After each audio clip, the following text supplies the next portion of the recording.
All right. Welcome, Washington Football Fan Club Charlotte. It's Jonathan Osman. Look, we're all going to be talking about the quarterback situation in Washington. It seems like every offseason we're talking about the quarterback situation in Washington.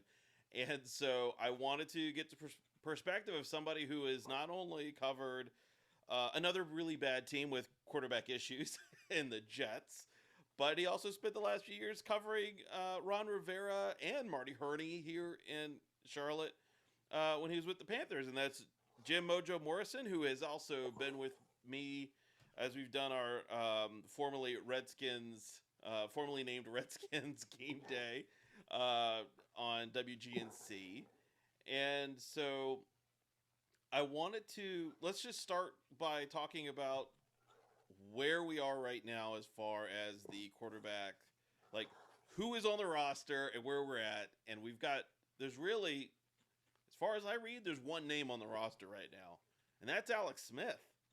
Because Alex Smith, at 37 years old, he has still 2 years left on his deal. It's only 18 million if he's on the cap, if he's on the roster by March. Um, but Kyle Allen, who played a little bit, is an exclusive rights free agent. So they would still have to sign him. And Taylor Heinicke is a guy who has got this legendary aura around him. But Heinicke he has to be signed, and he's not tender. I mean, he could sign anywhere. He doesn't have to sign with Washington. So if you're dealing with that as your quarterback room, Jim,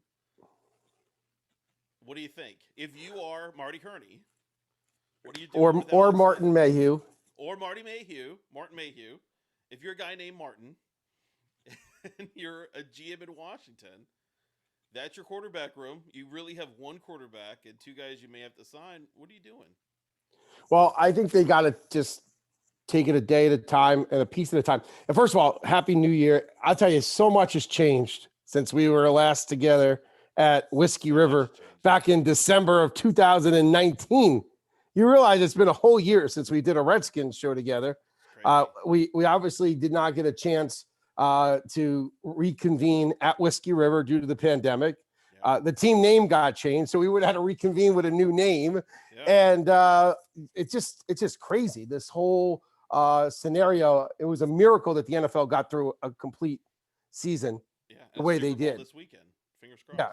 I mean, Kansas City 3-point favorite over Tampa. We'll talk about During that. A thunderstorm, no less. Yes, it was. But I think what you have to do is you have to step back and you have to evaluate what you have, and then you have to go see what's out there that's the right fit for you. And one of the things that Ron Rivera said today at the press conference, which I take away knowing Ron the way I've gotten to know him as the coach in Carolina, is he's going to want the right guy. Alex Smith is the right guy as far as the person Alex Smith is. And when healthy, the skill set that Ron likes. Sure. He can run a little bit, the way Cam Newton did back in his heyday, or he used to be able to run a little bit. But he's also a lot better at delivering the football when he's healthy and ready to go. Doesn't turn it over. Yeah, and he doesn't turn it over. Heinicke is one of those guys, and I know you and I joked about it, over the last couple of weeks. He still played five games basically, five quarters. And but that's a typical case of a backup quarterback that everybody falls in love with. Look at when Matt Flynn played with the Green Bay Packers, and he played that Sunday night against the Patriots in a meaningless game, went off, and then cashed in with all of that money. Or Scott Mitchell. That time when he was with Miami, when Marino got hurt, played a couple of games, and then Detroit went and signed him. So you have to be careful with the overreaction to the backup quarterback. Although I know Ron was very high on Heinicke when he had him in Carolina, and he was kind of inching his way up the depth chart as Cam was working his way down via injuries and age and everything else. But when you look at it, I think the first thing you have to do is sign Alex Smith to a redone contract, because I don't think you're going to take the cap hit. What was the number, Jonathan, you threw at me the other day for Alex Smith's cap hit? I mean, if they kept it as is with Alex Smith currently signed for what he's signed for. So, I mean, he's due 18.7 this year. If he's cut, it would be a 10.8 million in dead cap, and they'll carry that over 2 seasons. So it's really 5 million. It's nothing. Right. Right. So I would kind of restructure it as best I could to make it more team friendly. And then you got to look at it from a standpoint of what do you want to do? If you bring Alex Smith back, I would try to bring Heinicke back and say, okay, you guys are going to compete. But Heinicke is going to want an opportunity. That's the situation. He's going to want to go out there and get a chance to be the starter. If you bring Alex Smith back, you make that offer to Heinicke to bring him back.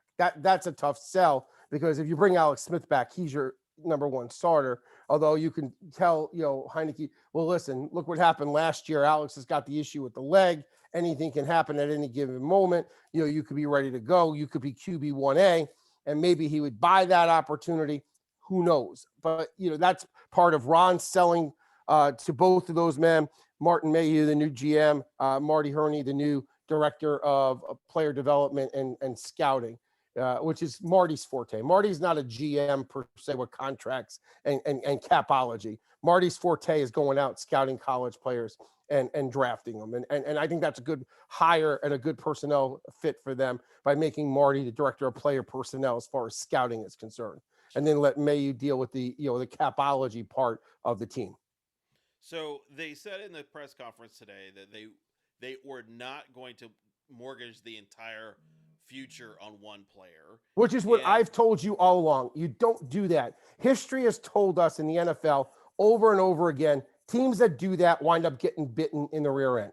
Yeah, I mean, look, Dallas did it last season. Dallas did it with Herschel Walker. That's like the where we go all the way back. I mean, you look at what Mike Ditka did with. They cashed him in, and they that made it work for when Jimmy Johnson stole all those picks from the Vikings. When Mike Ditka foolishly traded an entire draft to get Ricky Williams.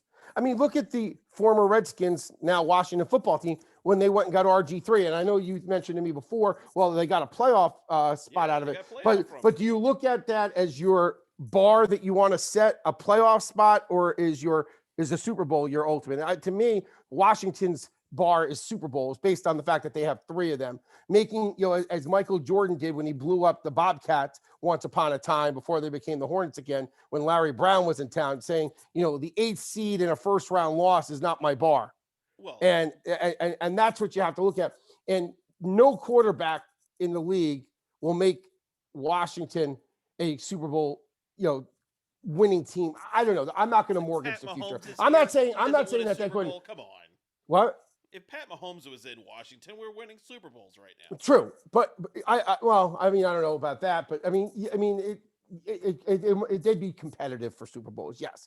Sure. But I don't see those guys, Rivera, Mayhew, and Herney, mortgaging the future for Deshaun Watson. Not for the asking price that they're looking for with number ones and defensive starters. I mean, the strength of your team is your defense.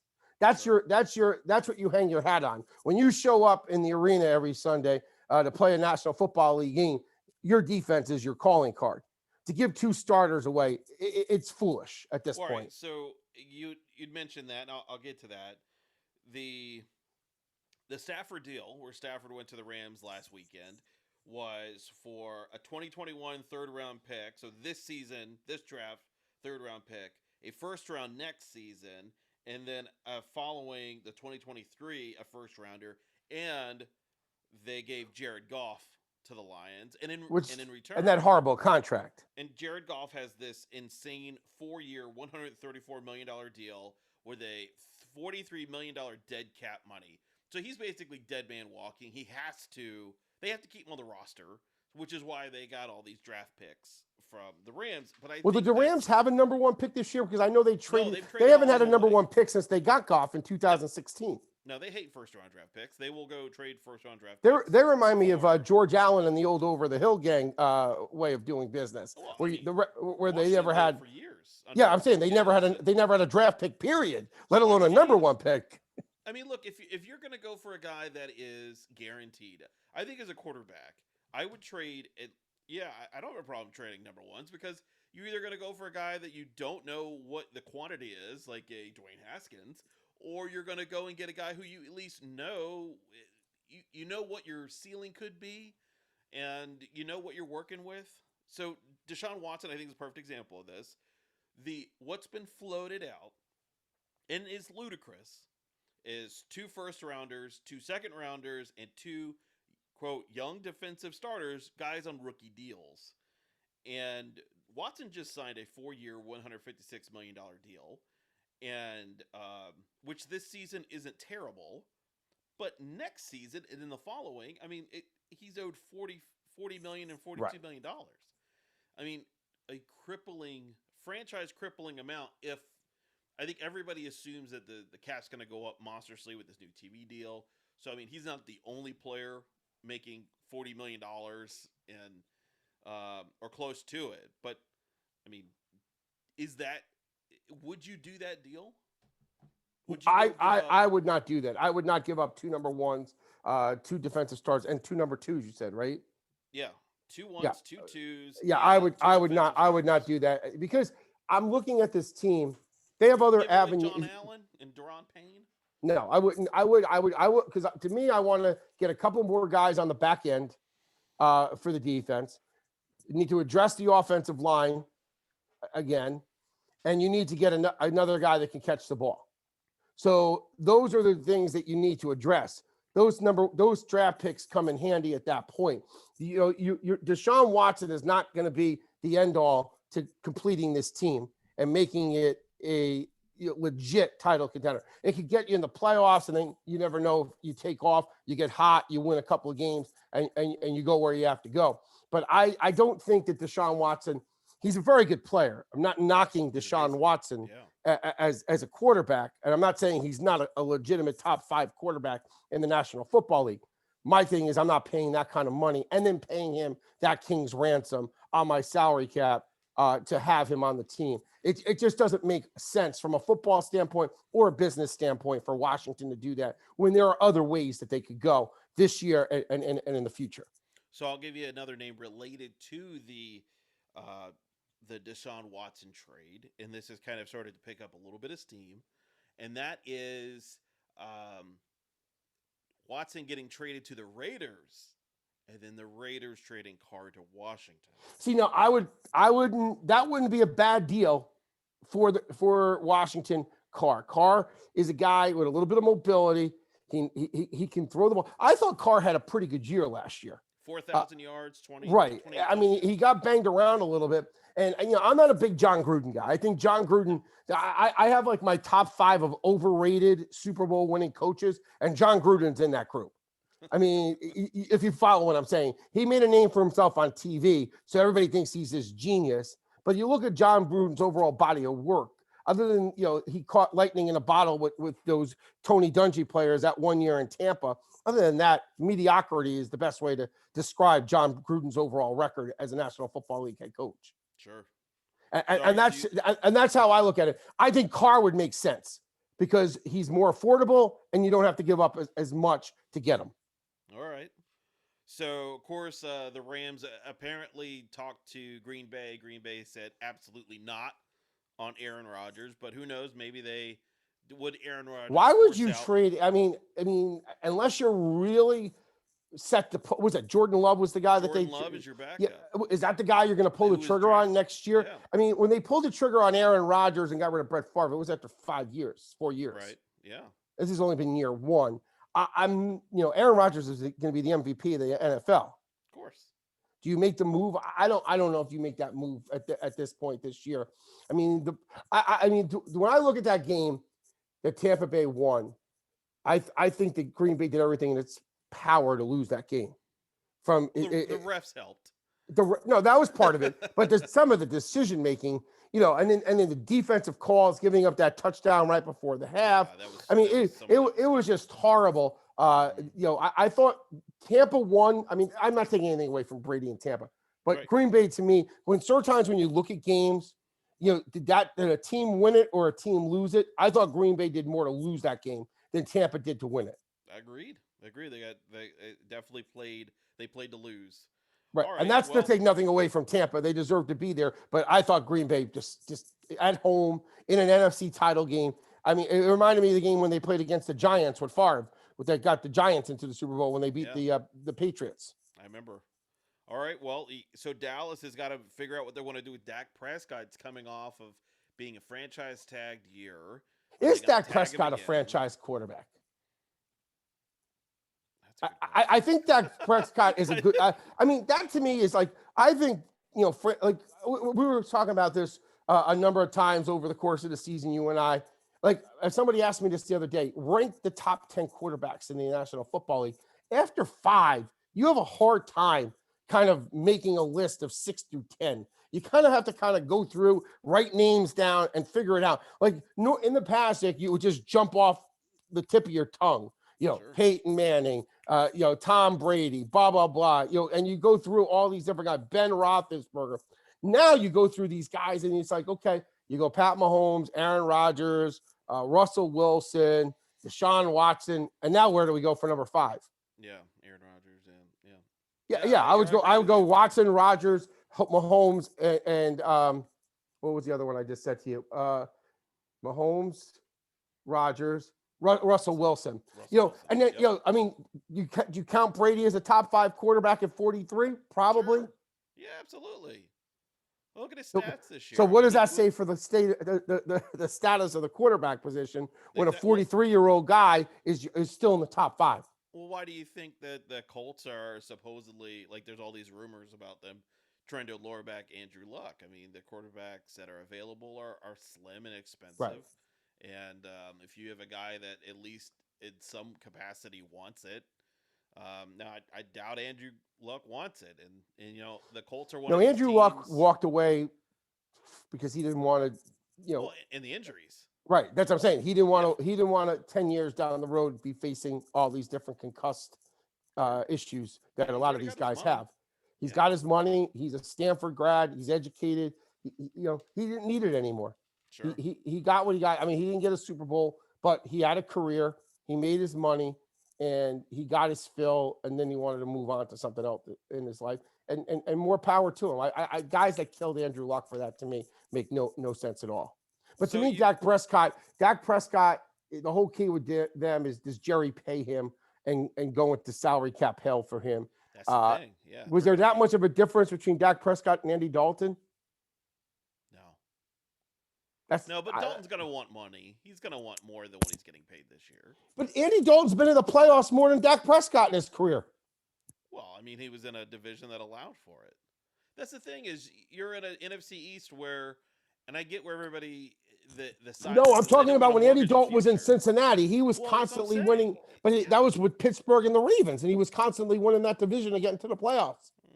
And they would lose the first round of the playoffs too. True, but again, I'm not that bar was different than the other bars. If you get a number 2 pick, a second round pick out of TCU, and I tell you you're going to make the playoffs 5 out of 7 years with him, no. I'm not going to tell you you're going to win, but you're going to get to the playoffs guaranteed 5 times in the next 7 years. Would you sign up for that? And a lot of people in Cincinnati would have signed up for that. That's why I don't knock Andy Dalton, because a lot of that had to do with Marvin Lewis. A lot of that had to do with coaching. Jay Gruden. He always pops up. He does it. Where is Jay Gruden now? Is he still? He was in Jacksonville. Is he still there, or he got let go? No, he got let go.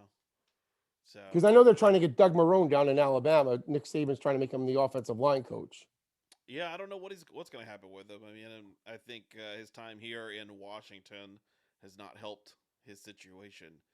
So there's like a list of guys that I would say are the tier that no fan is going to be excited about. The Ryan Fitzpatrick, Mitch Trubisky's, the Tyrod Taylors, Carson Wentz possibly. Although that's another ridiculously bad contract. Carson Wentz, Carson Wentz is the guy they're going to have to figure out what to do, and they've just paid him way too much money. Right. Jimmy Garoppolo, who's another overrated guy who cashed in on reputation, but not on performance. All right, so I'll give you a name. Cam Newton. Why is he not coming here to DC? I don't think that. Why should he not? Because he's finished. He's finished. He's over. He can't throw the ball anymore. I mean, he couldn't throw the ball at the end here in Carolina, and you saw how he threw the ball in New England last year. I mean, they ran a single wing offense with him. Right. I mean, basically, if he didn't run the ball, trying to win. They weren't trying to win last year.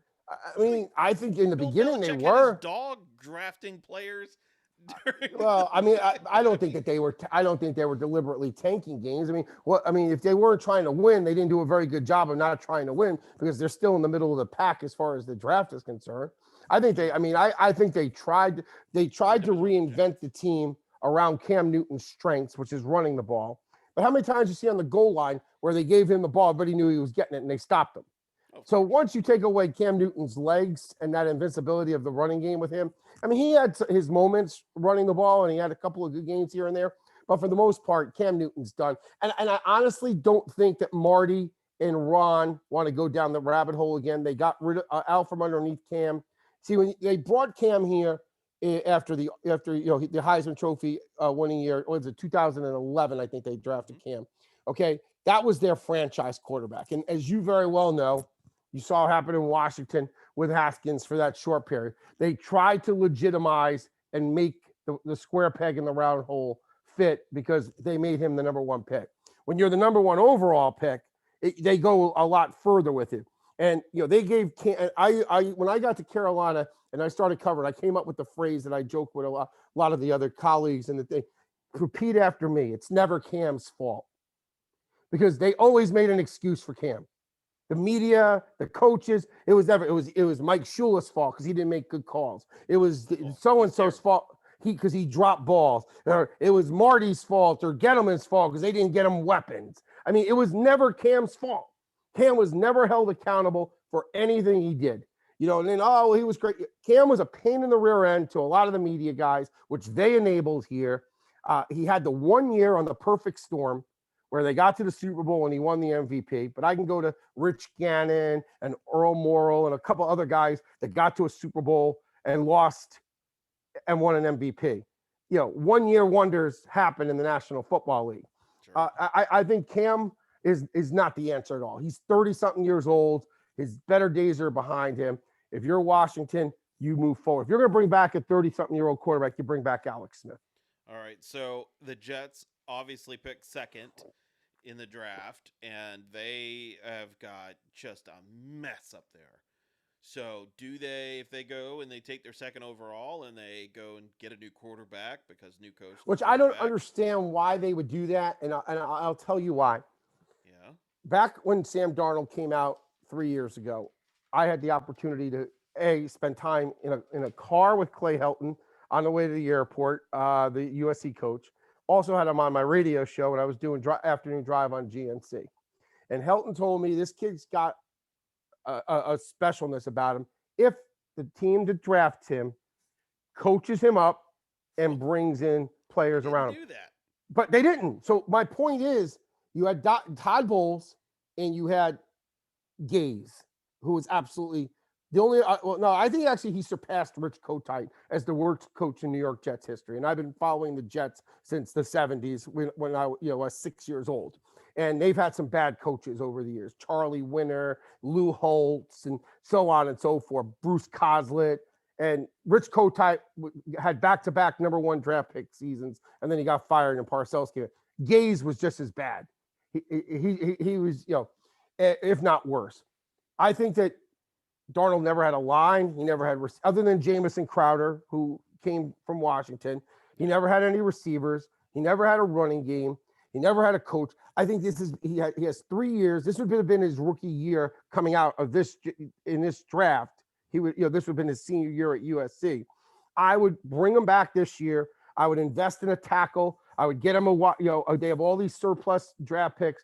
And because to me, none of those guys after Trevor Lawrence, I would take over Sam Darnold. If Sam was coming out of college right now, Zach Wilson, Justin Fields, Trey Lance, Mac Jones, Kyle Trask. I mean, none of them are head and shoulders above Sam Darnold. And Sam Darnold has 3 years of NFL experience under his belt. Give him a shot, build around him. If it doesn't work out with a new offensive coordinator, a new head coach, then it's time to move on. But I go 1 more year with Sam Darnold. I don't give up on him. You invested 3 years in the guy. You drafted him third overall, and you never gave him a true chance to be successful. But every coach wants their guy. So it's likely that he could get let go when they go and they draft it, or they may keep him as a backup. I think everybody kind of thinks about the whole I Josh don't think any of Rosen. these other quarterbacks that we just threw out are worth picking second. I would take the wide receiver from Alabama second if I'm there, if I'm the Oh Jets, yeah, or yeah. I would take the offensive tackle out of Oregon who sat out this year. Those would be my two options, or a defensive stud that's out there. I mean, I would have to, obviously you do your due diligence and you get your draft board, but I do not take any of those guys at number 2 in the draft because none of those guys are justifiable number 2 overall picks. In that quarterback. Just because they're quarterbacks doesn't mean you take them. You don't need a quarterback. You have Sam Darnold. All right, Sam so Darnold was not the problem for the Jets last year. yeah, The offensive line, the running backs, the lack of it's wide everything. receivers. The, Yeah, the whole thing's terrible. All right. right, well, so if I mean, if the you're Redskins, Washington, if Washington, I keep saying that, I got to stop. yeah, they If got to get out of here. Washington could get their hands on Sam Darnold, that would be a home run for them. Wow. Okay.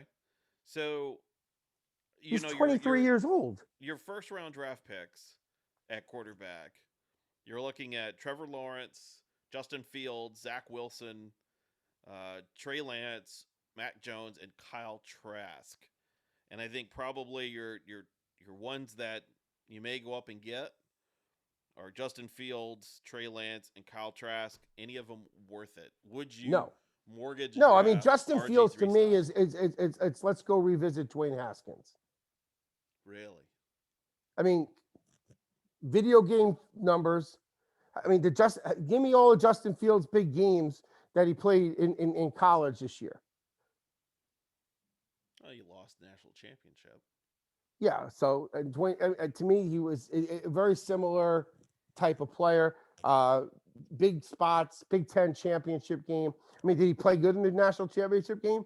I mean, based on what you saw, that was to me. He was again. This whole season's been so weird. No, Like I agree. I I'm agree having because a hard time. that's the thing too. To me, Yeah. it's hard to evaluate these guys both successfully or poorly because half the weeks the other teams didn't have guys due to COVID. Exactly. Exactly. I mean, Ohio State in that national championship game was missing a ton of guys with COVID protocol. Mm-hmm. No, So that's I agree. It's hard to. That's I why think it's hard to sell. And I look at Trevor Lawrence, and I know he's been the golden boy since he stepped on the campus down there at Clemson. But look at all the big games that they've had. They've gotten blown out of some pretty big games, and he hasn't showed up in some of their pretty big games. I mean, he blows out Citadel and a weak ACC every year, the 3 years he was there. But look at some of the bigger games that he's played. And I mean, I think the only really tough game he's had that they was Ohio State. Well, I mean, look, he's going to go to Jacksonville, and then who knows what happens with Gardner Minshew. Although, if you read Brett Favre saying that he would take Smith from Alabama, number 1, he says that he's Jerry Rice, Randy Moss. He goes, you could find another quarterback. He says that's how good Smith is. Ask Washington finding another quarterback. I mean, I love it when but is Trevor Lawrence that good? I mean, here's an NFL quarterback that's saying that he would take somebody that he's not sold on Trevor Lawrence being that franchise quarterback. Well, maybe they slip. Maybe they slip down to what, 19? I just don't think this. I mean, other than Lawrence, I mean, obviously Lawrence is going to be the guy that's going to be taken. I mean, it's a no-brainer. They're going to go and they're going to take him. Urban Meyer's going to grab him. Yeah, and I mean, if you think about Jacksonville a couple of years ago when they made the AFC Championship game with Doug Marrone, what was the one knock that they did? They had Leonard Fournette. They had no quarterback. Blake Bortles. Terrible. Yeah, Blake Bortles. We get a quarterback. We're good to go. They still don't have one. And it's all falling apart for them. But now they have nothing. They have no quarterback. And they have nothing. They got rid of Fournette. They have no line. They have no receivers. They have no defense. Well, and that's the fear I think I have with Washington is that eventually you have to come to terms where we're going to have to start paying John Allen and Deron Payne and a bunch of these guys. We can't have them sitting on the roster forever, and Montez Sweat and Chase Young. So eventually you're going to have to figure out what we're going to do. But while we have them, let's go get our quarterback now. Let's take advantage of a weak NFC East now where, I mean, the Eagles are bad. They're going to be bad for a while. That's a disaster. Dallas is a big question mark. They're going to overspend and going to try to make something work. But, Dak Prescott isn't giving anybody a home team discount. And the Giants are horrible. Like, the Giants are just as bad as every other bad team in the NFL. So Washington, if they can figure out, if they can just turn it up like 5%, like this is their division for the foreseeable until the Giants get rid of Gettleman and actually get somebody competent, which is going to be a long time for now. Until the Dallas eats their cap, or whatever they're going to do down there. Maybe the cap goes up tremendously, and they don't have any issues. But I see this as Washington has a maybe like a year or two window, and if they can just find that quarterback, Well, that's the answer in the National Football League for all the teams, with the exception of a handful. But I wouldn't jump on the Giants as being Dave Gettleman is a very good player personnel guy. He built the Panthers into the Super Bowl team they were in 2015 with a little bit of He'll the be Hurney fired by the end of the leftovers. season. I'm going to predict that this is his last run And why would you say that? because they're going to have another 3-win season, and this is just Well, they what won you do. 6 last year. No. Yeah, they almost. Well, They beat if the Washington twice. If the Eagles didn't Oh, fold, that's right. if the Eagles didn't fold on Sunday I night, forgot about the that. Giants Yeah. are going to the playoffs. Right. Oh yeah. Well, see, that's it though. You didn't make it to the playoffs. Right, but I'm just saying. I think the Giants are the Giants have a couple of things that they have to adjust. That division's weird because every one of those teams, if they address their issue, could take off. The Eagles had a bunch of injuries last year. Dallas had a bunch of injuries last year. Sure. The Giants were a couple of pieces away, as was Washington. Their defense was what kept them going when their offense wasn't. Kind of like Washington. I mean, their defense. Well, Washington's biggest problem is they sold out. Ron went in, did the right thing as a company man, let Dwayne Haskins have the first shot to the keys to the car, and it just destroyed them in so many games early because they just couldn't run a competitive NFL offense. And then Smith came in. What are you going to do? You had no offseason. You didn't. No. I'm just saying, but that's what hurt them early on. I'm not putting blame. I'm just telling you what happened there. And then when Smith came in, it was a big difference. But then we all know the story of Alex Smith, and we salute him. But he just broke down there at the end because his body wasn't ready to go through the trauma of just the regular trials and tribulations of being a National Football League quarterback yet again. And that calf just stiffened up, and Ron's always going to err on the side of caution for his players. Ron is a player's guy.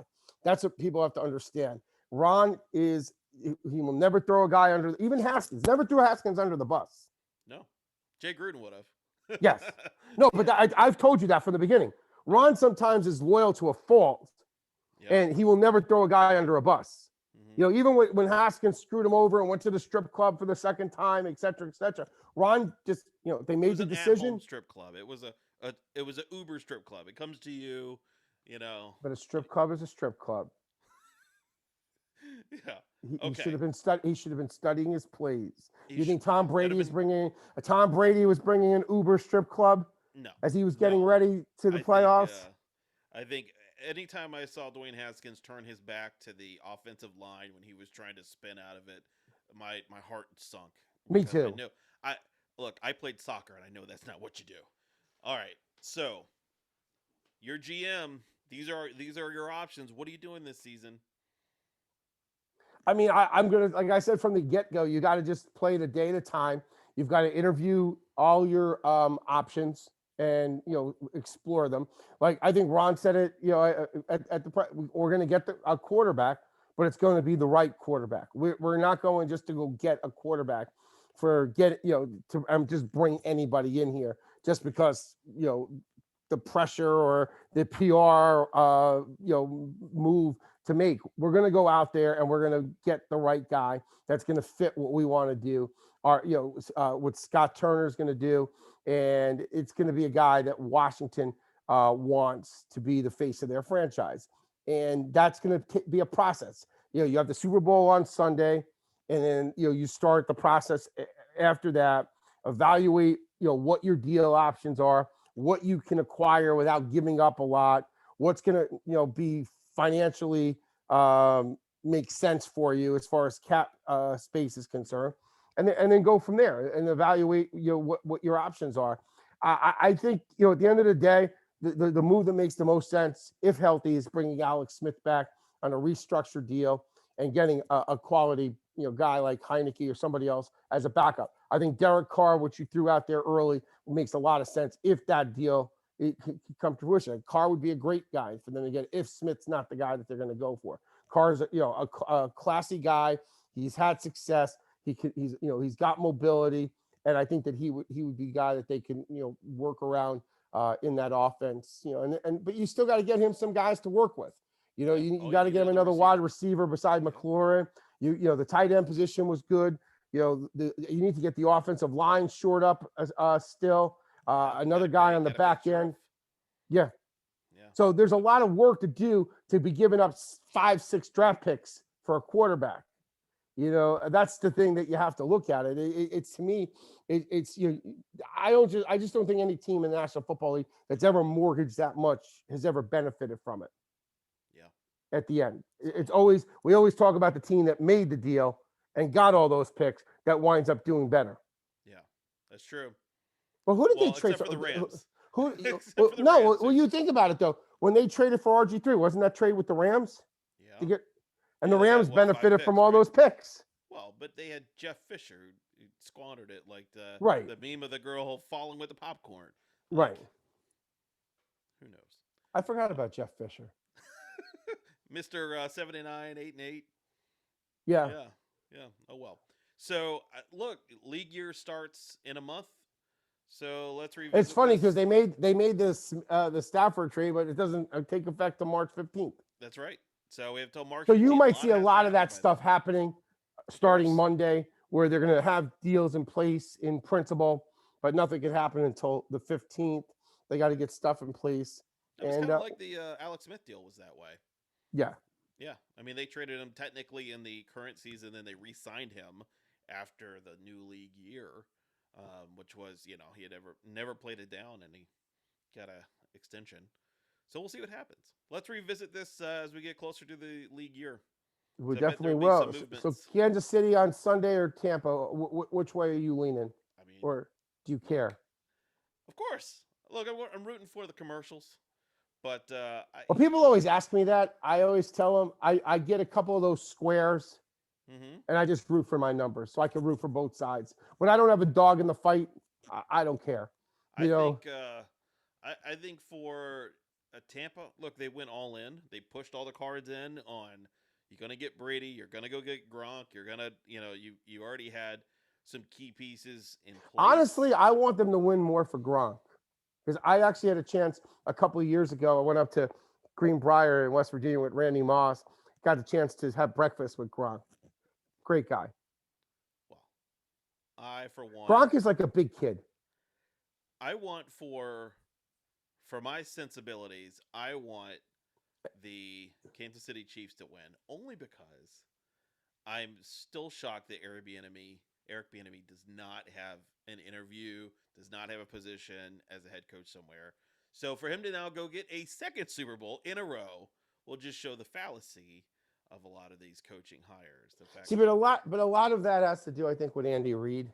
Of course, everybody. Look, we know the trials of shopping at the Andy Reid store. Like, we've gone and gotten things from him constantly. That's what I'm saying. And Ron Rivera though is from the Andy Reid tree. And so far, John Harbaugh's a Andy Reid tree. Sure, absolutely. But I think that what they've been doing, what Kansas is doing, and just even from a structural standpoint, the fact that they signed Mahomes to a 10-year deal, like they're saying you're going to be. So now there's a case in point where they scouted him. Mm-hmm. They knew he had the tools. Yeah. They brought him in. They made him sit behind Alex for a year. That'd be great if we could get a guy like that. But that's how the NFL used to operate when it came to quarterbacks. Well, you're seeing a good team who's now dominating versus. And then when the kid was ready, they made the trade. Yeah. And the rest, as they say, is history. But if they call him the GOAT one time, I'm going to throw my keys at the TV. Oh, yeah, because you can't be the GOAT after 3 years. Well, he's the kid. He'll Yeah, be the but there, GOAT. but He'll be they, the but GOAT I after saw he a takes the story. second I ring. have a story where they had a GOAT trying to pick the Super Bowl. Who's the GOAT? Mahomes. I says Mahomes, even if he wins, is not the GOAT. You can't be Get the that. GOAT after 3 years. I think we're seeing the passing of the torch, the heir apparent versus Well, the Mahomes is. I watch him and sometimes I'm amazed, like how he throws off his back foot. I mean, he's just everything that you're not supposed to do. he He can does and he do it. does He it does it well. perfectly. Yeah, Right. yeah. I That's would hate to be a quarterback's coach because there would be all the kids that would come in and try to show you, oh, well, I can do this exactly like Holmes does, and you're like, no, don't do that. That's exactly. all these are I bad agree fundamentals. 100%. But because he's an unreal athlete, so All all right. right, Well, enjoy your Super Bowl Sunday. You know, we'll be in touch, check in, but let's do this again real soon. sounds good. You're the best, my friend. Enjoy it.